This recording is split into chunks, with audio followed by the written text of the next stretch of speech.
Lembaga Perlindungan Saksi dan Korban menolak permohonan perlindungan terhadap istri Irjen Verdi Sambo. Sementara Barada Eliezer diputuskan mendapat perlindungan. Namun terkait kasus pelecehan seksual dan percobaan pembunuhan, LPSK menyebut tidak dapat melakukan intervensi karena sudah dihentikan oleh pihak kepolisian. Lembaga Perlindungan Saksi dan Korban (LPSK) menyatakan Barada Richard Eliezer memenuhi syarat sebagai justice kolaborator di kasus pembunuhan Brigadir Nofriansah Yosua. Justice kolaborator bukan merupakan pelaku tindak pidana utama yang bersedia bekerja sama dengan aparat penegak hukum untuk membongkar kasus. Justice kolaborator mendapatkan perlindungan keamanan dari LPSK, perlakuan khusus seperti pemisahan berkas perkara dan penahanan dengan pelaku lain, serta penghargaan saat putusan persidangan. Bentuk perlindungan yang diberikan LPSK untuk Eliezer berupa penebalan pengamanan di rutan, pemasangan CCTV portable, suplai logistik, cek steril udara, pemeriksaan rutin oleh dokter atau psikolog, serta pendampingan rohaniawan. Pengacara Eliezer, Roni Talapesi pun kembali menegaskan tidak ada niat kliennya membunuh Brigadir Yosua. Eliezer juga bukan merupakan bagian perencanaan pembunuhan Yosua. Datangkan ahli psikologi untuk klien kami. Sebenarnya Nah, ini untuk materi penyidikan nanti ya, saya sampaikan nanti. Tapi sedikit saja kami sampaikan bahwa ada beberapa fakta yang terjadi bahwa tidak ada niat dari saudara kami, adik kami ini, RE, untuk melakukan tindak kejahatan atau melakukan tindak pembunuhan. Di sini sudah jelas bahwa dia bukan bagian dalam perencanaan. Namun, terkait ditolaknya permohonan pertama Eliezer dan istri Irjen Verdi Sambo dalam kasus pelecehan seksual dan percobaan pembunuhan dalam program Sapa Indonesia Pagi, Ketua LPSK Hasto Atmojo-Suroyo menyebut tidak dapat melakukan intervensi terhadap kedua kasus yang diajukan Eliezer dan Putri Chandrawati ini karena sudah dihentikan kepolisian.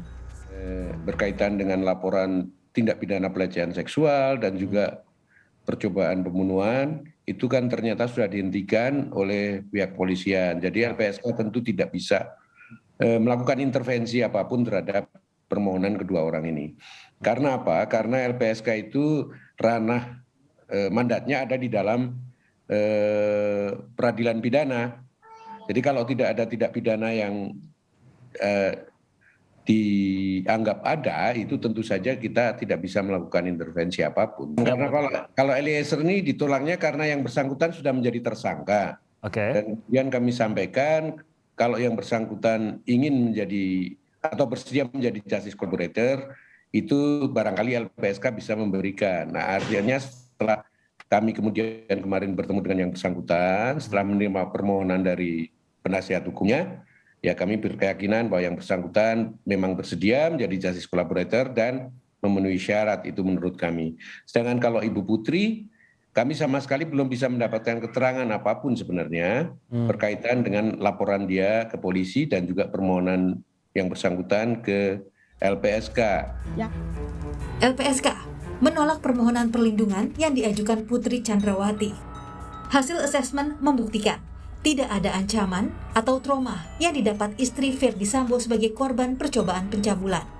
LPSK justru menemukan ada kejanggalan pengajuan permohonan perlindungan dan menilai tidak ditemukan adanya resiko keberbahayaan yang dipersepsikan sebagai ancaman terhadap pemohon Putri Chandrawati. LPSK lalu merekomendasikan agar istri Irjen Verdi Sambo bisa pulih mental sehingga bisa memberikan keterangan.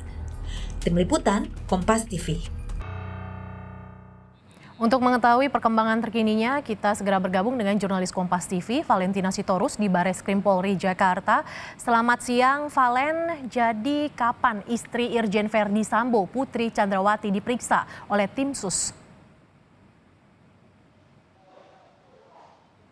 Ya, ini yang jadi pertanyaan juga daripada awak media kepada tim dari kepolisian, dalam hal ini adalah tim sus penanganan kasus pembunuhan Brigadir Yosua. Karena meskipun tim sus ini sudah mengagendakan adanya pemeriksaan terhadap istri Irjen Verdi Sambo Putri Chandrawati, tapi hingga saat ini kami belum mendapatkan kapan detail waktu pemeriksaannya. Hanya saja ini memang yang menjadi sorotan bahwa Putri Chandrawati ini dinilai penting karena dirinya ini diyakini menjadi saksi kunci atas kasus penembakan tewasnya Brigadir Yosua.